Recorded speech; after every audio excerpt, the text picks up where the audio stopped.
sâu gió từ lệ lùng ngày buổi na ngàn xuân từ rim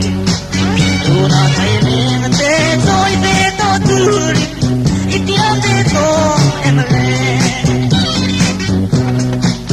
an cần lên chuồn đi lòng thủy na đi lên hà lệ kim ca na chuồn bằng ngày này em chuồn là lâu dám chia đi đến lần cuối về đâu gặp mà ngày na yan các em ta về à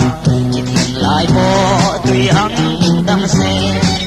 chia năng cả xe lên na lúc chung anh cùng thua kiếm pa mưa lo